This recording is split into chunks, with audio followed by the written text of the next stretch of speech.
We thank you for your welcome. We have been allotted half an hour, and within this half an hour, we are to explain some of the lessons of the movement of the 60s and its relationships with the 80s and relevance to the 21st century. I have picked about five areas which I would like to discuss. The first lesson that we can come to look from the 60 and gain is the understanding that the statement made by Abraham Lincoln is a true statement. You can fool some of the people some of the time, but you cannot fool all of the people all of the time. This statement can be understood within the context of United States imperialism and its role in the late 50s. In the late 50s, based on the resolutions passed at the Fifth Pan-African Congress in 1945, a decision was made that Africans the world over must create mass organizations and mass movements to confront colonialism in Africa and the Caribbean in the final round, and also to confront racism and economic exploitation in the United States. From 1945 to 1960, within 15 short years of this conference, over 230 million Africans were to gain independence. Swiftly following in that wake, the Caribbean was to light a fire with independence movement, and of course, the United States of America itself, beginning its mass movement since the mid-50s with Martin Luther King and the Montgomery boycott, came to show mass movements everywhere. The American capitalist system, in the wake of the independence struggle in Africa, was trying everywhere to demonstrate to countries just struggling against colonial powers in Europe that it was not like the European powers, that it was not racist, it was democratic, it never had colonies, etc., etc. The African masses in America came to put that lie to rest quickly. Mass struggle inside the country came to demonstrate before the entire world that America was far from being a democratic country. It came to demonstrate, in fact, that countries in Africa were much further advanced in democracy than America ever was. Here, at least, Africans can vote. In America, they could not. One of the lessons, then, that we must draw squarely from the 60s is an understanding that real struggle must be left and must be understood only by the masses of the people. It is the masses of the people who could not believe the lies of America and came to struggle instinctively against these lies. This instinctive struggle must be properly understood. History, of course, is made both consciously and unconsciously. Last month in Miami, Africans came to unconsciously make history by revolting against brutal conditions and pushing humanity forward. But this was instinctive, unconscious, unplanned. Indeed, this is the same aspect of the struggle that we saw in the 60s, instinctive struggle. Thus, if we're to draw a conclusion just from this aspect of struggle, that is to say the people struggling unconsciously, unplanned, spontaneously, and instinctively, that since people have an instinctive love of freedom, everywhere they will struggle for freedom. The history of Africans in America proved this clearly. Nowhere have they consciously organized to make advance. All the advances they have made have been unconscious, instinctive, and spontaneous. Certainly you can understand what will happen when these people become thoroughly organized. The lessons then must be clear. Human beings, like animals of the lower form, have instincts. Human beings, unlike animals of the lower form, have the ability to think and reason. The lesson then must be clear. All of our instincts at all times, under all conditions, must be governed by reason. The instinctive struggle of the 60s, the spontaneous struggle of the 60s, the unconscious struggle of the 60s, if they are to serve to us as lessons, must come to be qualified in conscious movements, rational movements, and planned movements. This then seems to me to be the first lesson that we would have to acquire from the 60s. Of course, the capitalist system lies all the time. Some people think it lies some of the time. but it lies all of the time. And in lying, it has an attempt to make us think that in the 60s we were an organized people and everything was all right. We were not organized. We were a mobilized people. Thus are we to get a heavy lesson from the 60s. The lessons must be clear. A mobilized people, really, an instinctive people, a spontaneous people who struggle like animals. Even if we take the example of Miami, we can see it clearly here. In Miami, we're oppressed just like we are everywhere else. But we wait until an outside force provokes us into action. Everywhere you will see us, it is always an outside force that provokes the African masses into action, even on the campus here. I told some brothers the other day, you want to organize all the African students on the campus? I can do it overnight. All I got to do is write a filthy sign, derogatory against them, put them on the campus. Next day, they all come to the meeting. And one of the errors that must be corrected, a people struggling for their freedom cannot depend upon an external force to push them into motion. They must have an internal dynamism of their own. Consequently, the African masses, in drawing lessons from the 60s, must come clearly to understand that they must have a dynamism in their hands that tell them when to attack the enemy, how to attack the enemy, and where to carry their struggle. Thus, the 60s must come to be qualified from a mobilized struggle to an organized struggle. We say they fight like animals. You back an animal up against the wall, and the animal, even a rabbit, will come out striking at you until you back up. Thus, Africans, once provoked, come out striking wildly as they do in Miami. The police retreat, give them some concessions, they sit down, and then the police comes back with more repression. None of the gains made by a mobilized people can be maintained. It is only an organized people who can make gains and use those gains to further their struggle. Indeed, the gains made by the 60s, since they were made by an unorganized people in a state of mobilization, have not been used by the people, but in fact used by the enemy against the people. It is clear for the history of Africans in America that unlike others in this country, their history is not the same, entirely different from everybody else. All those who came here expecting a better life. An African put on a slave ship from Africa knew he was coming to hell. It's a fact. Consequently, the relationship between the country cannot be same unless this African has lost consciousness of his history and think that he came on the Mayflower. This aspect of organization from mobilization must be properly understood. No individual African in this country makes any advancement based on his individual talents or worth. All individual advancements are based on mass struggle. This must be properly understood and can be properly underlined for you once you know the history of Africans is not the same as the history of others. We make no progress in this country without shedding our blood. No one sitting in this audience can give me one example where Africans in this country have made any progress without shedding their blood. In order for them to get into a filthy 5 and 10 cent store, they must shed their blood. In order to sit on a bus where they pay the same amount as everybody else do, they must shed their blood. In order to get their children into state schools where they pay taxes more than anybody else, they must shed their blood. In order to get the vote which every immigrant gets the minute he comes here, they must shed their blood. Consequently, any advances made by any individual African is made as a result of mass struggle. Thus, that position does not belong to the individual African, it belongs to the people. Failure to use this position for the benefit of the people is a betrayal of the blood of the people.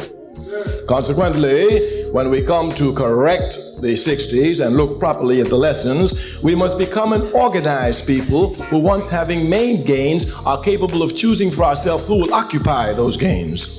They come to talk about some man named Brown who's going to be head of the Democratic Party. Who picked him? Who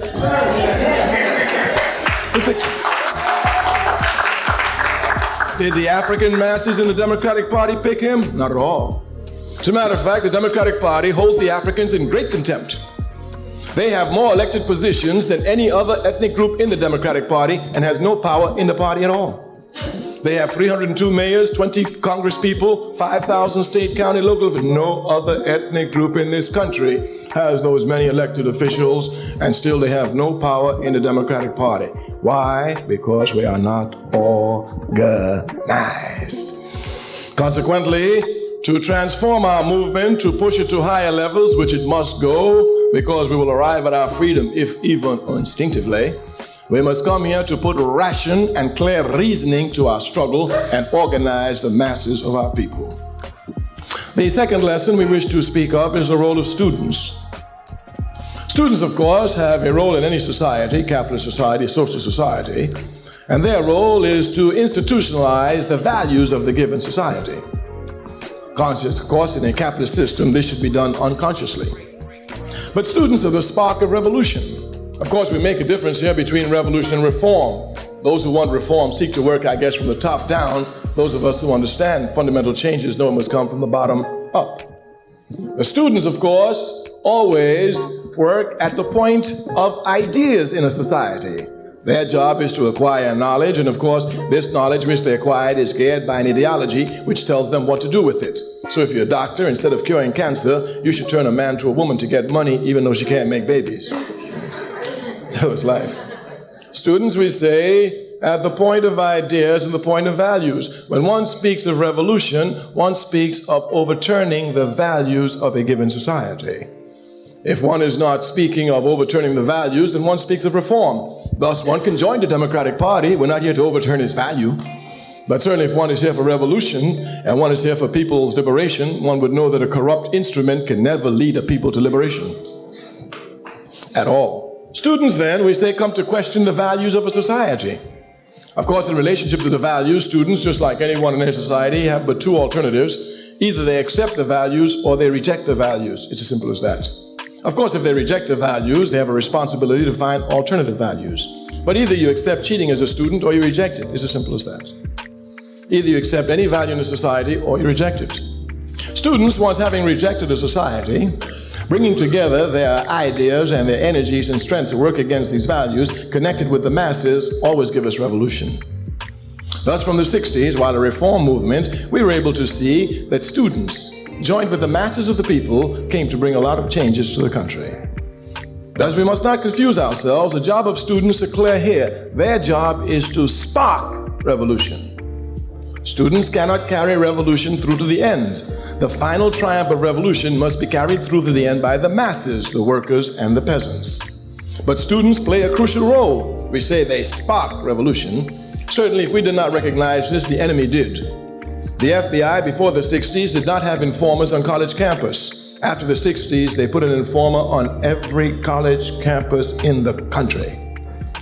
Their job was simple: stop any activity at all that runs against the status quo. We say it's the mobilized people who can allow this, because when you're mobilized and fight like an animal, after you get tired and you wind down, then the enemy comes back stronger than he did before. Students spark revolution, and we must work everywhere to have students live up to their responsibility of sparking revolution. Here, of course, it calls for the students properly understanding the role of knowledge. Knowledge has but one purpose. Its purpose is to alleviate the sufferings of humanity. Knowledge has but one purpose. Its purpose is to alleviate the sufferings of humanity.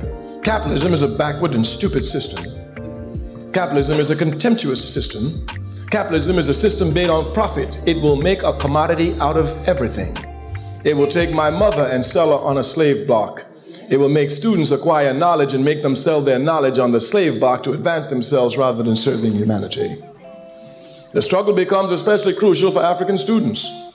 We say no individual African in this country makes any advance unless it is a result as mass struggle.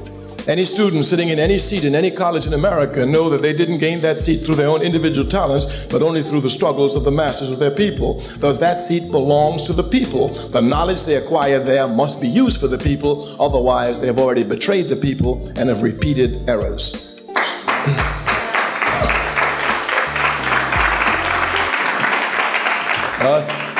Thus, students of the 80s going into the 90s have a responsibility to use their knowledge to help advance the struggles of humanity. We say the lessons here must be properly understood, and the students going to spark these movements must go properly organized in order to bring organizational skills to the masses of the people. The third area. The 1960s, of course, was a mobilized area, and as a mobilized area, there would be a lot of confusion. One of the biggest areas of confusion was the basis of the struggle. Some felt that the base of the struggle must be made by appeals to morality.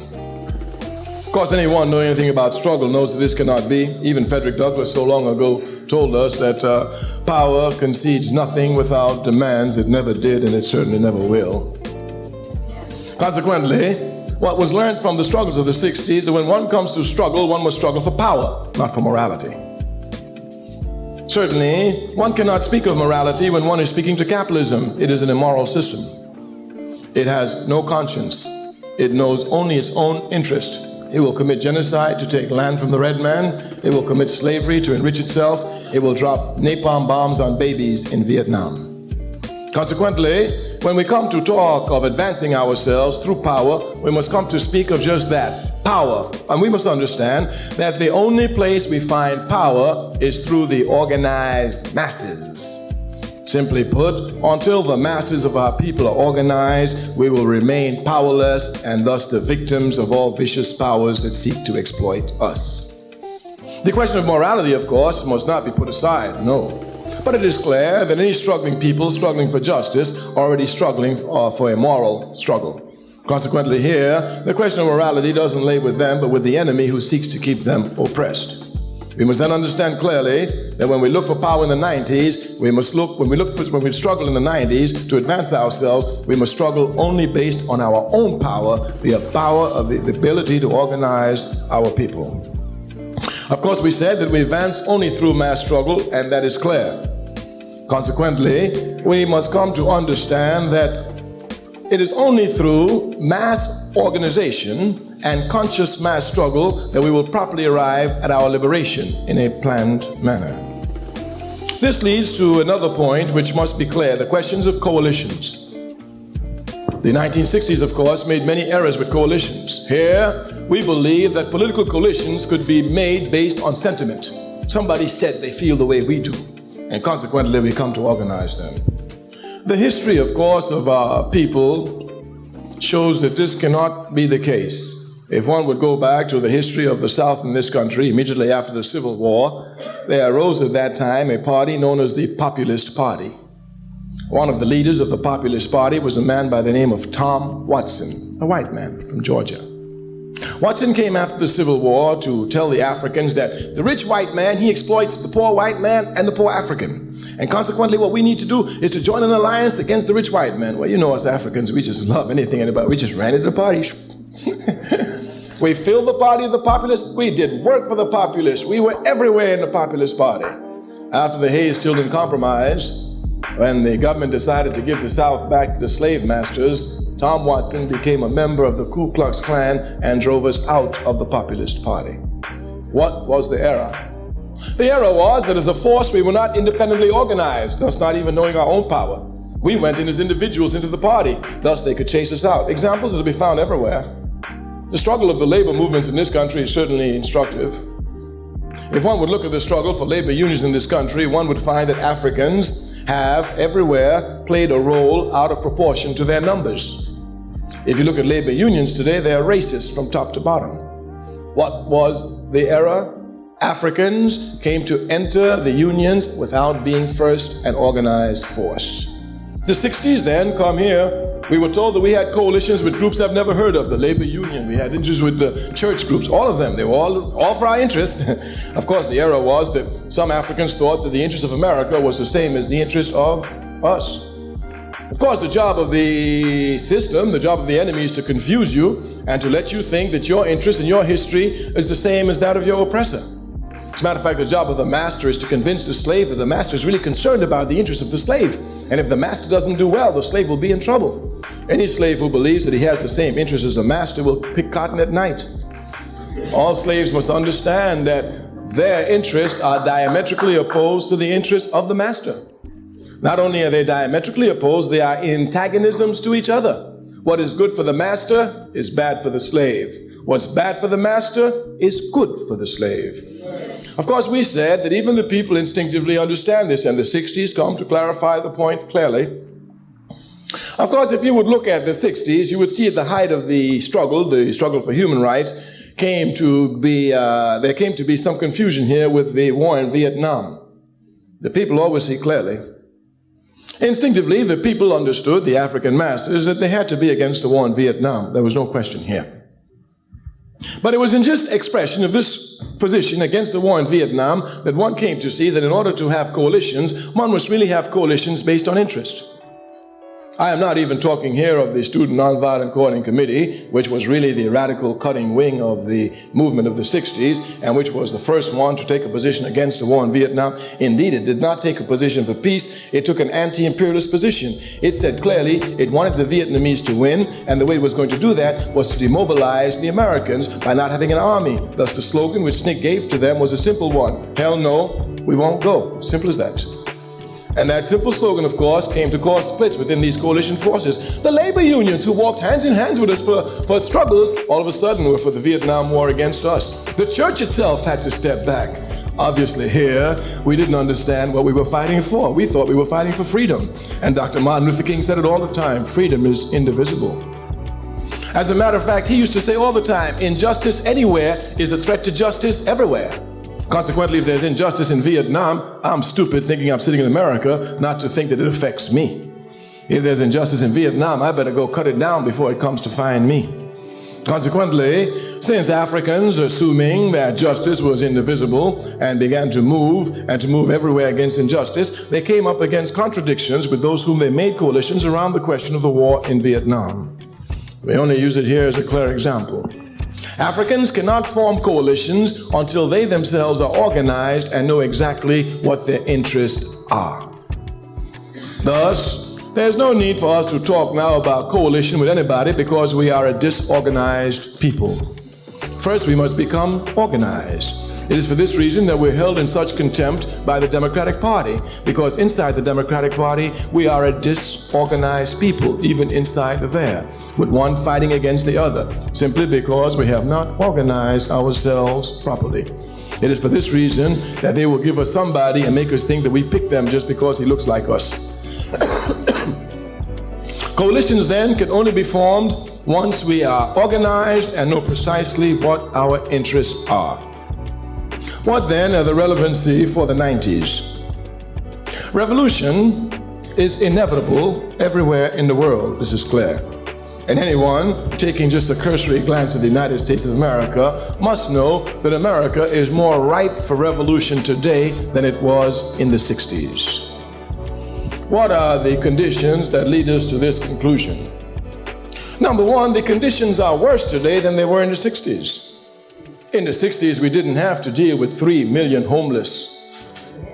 And not only that, the very objective conditions put the people into contradictions with their own instinctive knowledge. Every man and woman in America, even the most unconscious man or woman in America, knows that America has enough wealth to feed and clothe 3 million homeless. It is a question of the will of the people.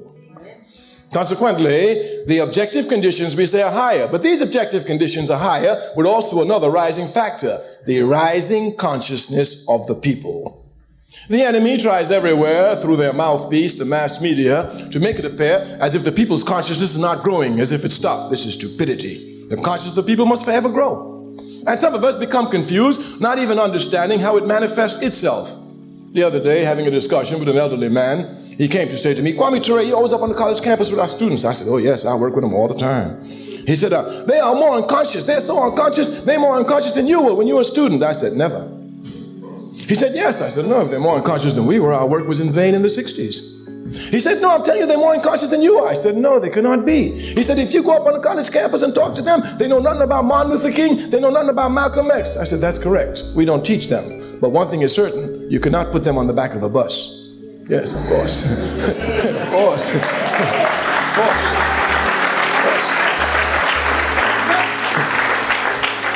As conscious as he was, he went on the back of the door. Yes. Once history is made, it cannot be unmade. The job of the enemy is to push the people back. Once we broke out of slavery, they did everything possible to push us back into slavery. No, sharecropping, yes, but not slavery. Since the 60s, they've been doing everything else to push us back. But once a man or a woman has learned something, as Sigmund Freud has scientifically demonstrated, it never leaves the mind, even if he thinks he's forgotten it. And once the people have learned something through struggle, never can they forget it. Consequently, the struggles of the 60s you must understood, are already ingrained in the culture of the people, making them more determined to fight, not less. If you come to look properly at America, we say it is more ripe for revolution today than ever before. In the 1960s, and we must show here the rising level of political consciousness. If you want to see the rising level of political consciousness in this country, don't look to the left, look to the right. The right in America today are involved in activities which in the 1960s they considered to be communist. If you would look properly at America today, you will see the conditions are more ripe. In the 60s, the progressive forces were facing the government and the right wing, which were fighting for status quo. Today, the right wing is not with the government, it's against the government, it's fighting the government. You have the right fighting the government and the left fighting the government. The possibility of change becomes easier, even though the right is not fighting for the same change the left is fighting for. That's understood. But the fact that both of them are fighting against the government makes the possibility of change much easier. And we say if you want to see the rising level of consciousness, look to the white right in this country. Where they disagree with busing, they burn buses. Where they disagree with abortion, they bomb clinics. Thus, they themselves have come to demonstrate the use of violence as a potent force in arriving at a political objective. Everywhere, the conditions for revolution are more ripe today than ever before. And in all of this is, of course, the rising consciousness of the people. The younger generation of Africans in this country, the youth, really believe that everything in America they have a right to. They believe it as a result of the struggles of the 60s. When they come up against a wall, there's going to be a serious explosion in this country. That explosion cannot be a repetition of the 60s. Indeed, history never repeats itself, even though bourgeois scholars never stop harping this song.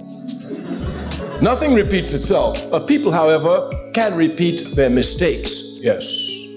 And of course, once you repeat a mistake, it is more grave than the first time around.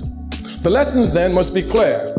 There is no question, and you must in no way lose faith in the masses of the people. It is they and they alone who make revolution, not their petty bourgeois spokesmen who betray them everywhere. And the conditions of the masses are worse today than they were in the 60s. These masses must have changed and will have changed by any means necessary. The final point here. The final point then. You must not become confused by the American capitalist system, which holds up betrayers of the people's struggle as representatives of the people.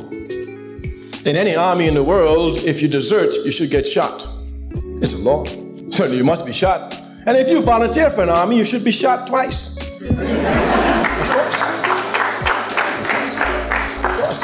You volunteer for the people's army. The people go to fight. They're ready to fight. You say, I'm leaving. What do you mean you're leaving? But if you will look at our struggle since the 60s, you will see nothing but betrayals by the petty bourgeois elements in our society. The African bourgeoisie is the most corrupt bourgeoisie in the world. In Africa, they seek luxury in the midst of mass suffering. There are more Mercedes in Africa than in any other continent in the world.